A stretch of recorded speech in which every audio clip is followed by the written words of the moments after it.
Hello, welcome to Learning to Draw.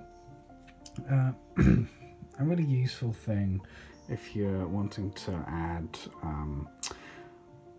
texture and depth to your drawing is understanding light source. You can see that just looking at this, you can see there's a shadow on the edge of my pad because the light is off to the right of my drawing pad, so it's casting a shadow on the left hand side of the screen. So you can use that as the basis for your drawing.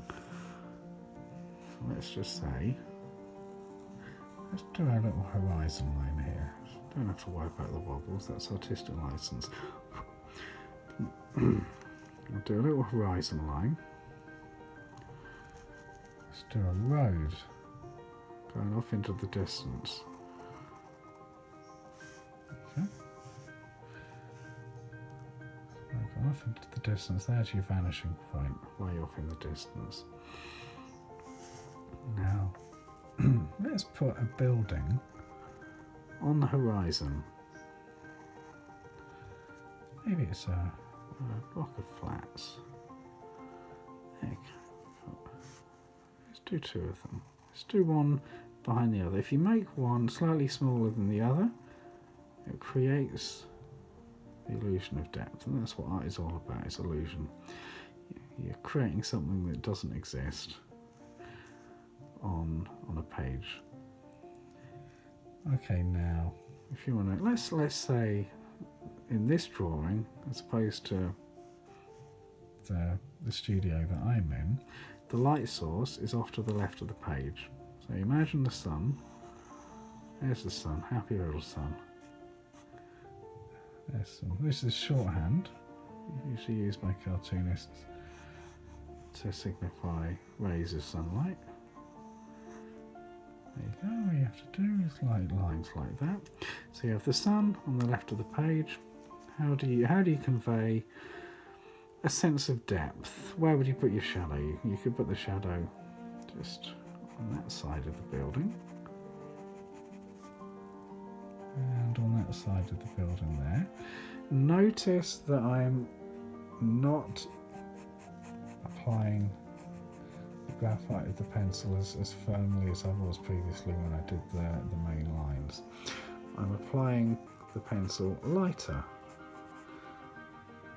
So I'm just doing, this is another trick you can use. If I zoom right in, you can make one side darker and then you can fade it out.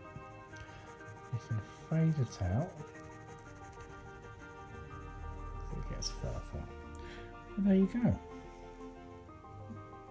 If you want to put something in the foreground, so our buildings in the background, they're beyond or on the horizon line. If you want to put something in the foreground, let's say someone's left a bowl in the middle of the road. You can do the same thing in the foreground.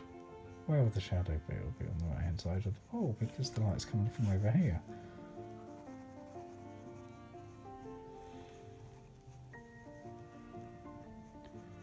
Maybe it's not a road, maybe it's just a path. So that would be dangerous leaving a bowl in the middle of the road. Yeah, that's a path. So there you go.